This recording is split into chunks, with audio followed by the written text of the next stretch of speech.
Hello everyone, ఈరోజు నేను bread halwa ఎలా చేయాలో చూపిస్తున్నాను. ఈ బ్రెడ్ హల్వా అందరికీ తెలిసిందే కదా, ఇదేంటి కొత్తగా చూపిస్తుంది అనుకుంటున్నారా? కాదండి, నేను పక్కా కొలతలతో చూపిస్తాను. అంటే నేను కూడా యూట్యూబ్లో చూసాను ఎలా చేస్తున్నారో. ఎలా ఉందంటే ఒక 7-8 బ్రెడ్ పీసెస్ తీసుకుంటున్నారు, 1 కప్పు షుగరు, 1 కప్పు వాటర్ తీసేసుకుంటున్నారు. ఇదేంటి కొద్దిగానే కదా వస్తుంది అంటే బ్రెడ్ అంతా ఉంది నా దగ్గర. బ్రెడ్ అంతా చేయాలంటే ఎంత కొలతలో తీసుకోవాలంటే అక్కడ దొరకలేదు. సరే బ్రెడ్ అంతా మనమే చేసి చూద్దామని చేసి చూసాను. బ్రెడ్ని అయితే నేను ఫ్రై చేసేసుకున్నాను. వాటర్ ఎలా తీసుకున్నానంటే 4 కప్స్ తీసుకున్నాను. షుగర్ మాత్రం 2.5 తీసుకున్నానండి. అంటే మీ టేస్ట్కి తగ్గట్టు తీసుకోండి. మీరు షుగర్ ఎక్కువ తింటారో తక్కువ తింటారో అది మీ ఇష్టం. 2.5 తీసుకున్నాను. నాకైతే ఎప్పుడు తినేదానికన్నా కొంచెం షుగర్గా అనిపించింది. ఎందుకంటే 2.5 వేస్ట్, 2 అయితే సరిపోద్ది అనిపించింది. చూసారు కదా, ఈ కన్సిస్టెన్సీ కొంచెం థిక్గా వచ్చే వరకు తిప్పుతూ ఉండండి. అంటే అప్పుడప్పుడు తిప్పుతూ ఉండండి, కంటిన్యూస్గా అక్కర్లేదు. నేను ఈలోపు బ్రెడ్ మొత్తం ఫ్రై చేసేసుకున్నాను. లైట్గా ఫ్రై చేసుకోండి. నేను అదైతే ఓవర్ అయ్యింది, ఎందుకంటే నా కడాయి కొత్తది, అందుకని అలా అయింది. చూద్దాం ఎలా అయిందో వాటర్.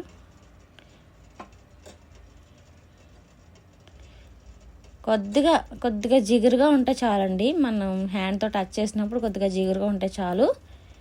ఆ బ్రెడ్ అనేది మనం ఇంకా వేసేసుకోవచ్చు.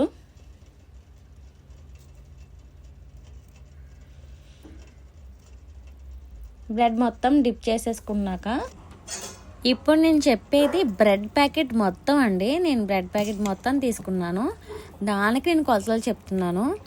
ఇప్పుడు అందరూ ఇలా డిప్ చేసేసిన తర్వాత వదిలేస్తున్నారు. అలా అయితే చేయకండి.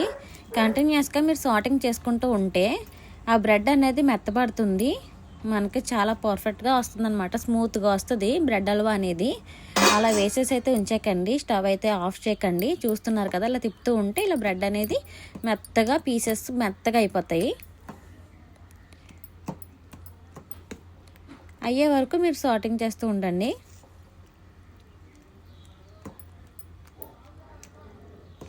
ఇలాచీ కూడా వేసుకోండి వాటర్లో, నేను ఇందాక చెప్పలేదు, వేసాను. సరే, అది అయిపోవచ్చింది కదా, ఇప్పుడు అయితే జీడిపప్పు కిస్మిస్ వేసుకుంటున్నాను.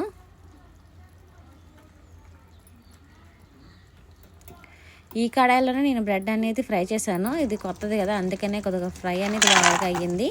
లైట్గా ఫ్రై చేసుకోండి, అయినా బాగానే ఉంటుంది. ఇది కూడా మనం సార్టింగ్ చేసుకుంటూ ఉంటేనే లైట్గా ఫ్రై చేసుకుంటే బాగుంటుంది. జీడిపప్పు అనేది అలా వేసేసి ఉంచేస్తే మాడిపోతాయి.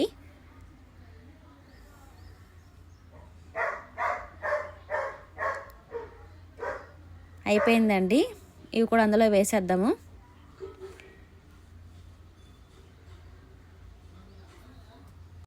చూసారు కదా, జీడిపప్పు ఎంత బాగా వేగిందో అలానే వేపుకోవాలండి. ఫ్రై చేసినవన్నీ నేను వేసేసానండి పైన, మొత్తం అన్నీ కలిపేసాను పైన ఉంచకుండా. చూసారా ఎంత స్మూత్గా, కొంచెం లూజ్గా చేశాను. నాకైతే ఇలా ఇష్టం. కొద్దిగా దగ్గరగా చేసుకోవాలనుకుంటే వాటర్ అనేది తక్కువ తీసుకోండి, 3 గ్లాసెస్ తీసుకోండి. ఒక 1/2 కప్ అనేది మిల్క్ వేసుకోండి. స్టవ్ ఆఫ్ చేస్తామనగా మిల్క్ వేసేసుకోండి. కరెక్ట్గా చెప్పాలి అంటే 3 గ్లాసెస్ వాటర్ తీసుకోండి.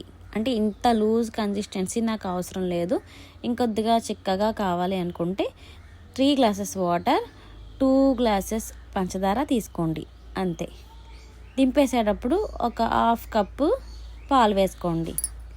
మీకు చాలా పర్ఫెక్ట్గా బ్రెడ్ హల్వా అనేది రెడీ అయిపోతుంది. చూసారు కదా నా బ్రెడ్ హల్వా ఎలా ఉందో.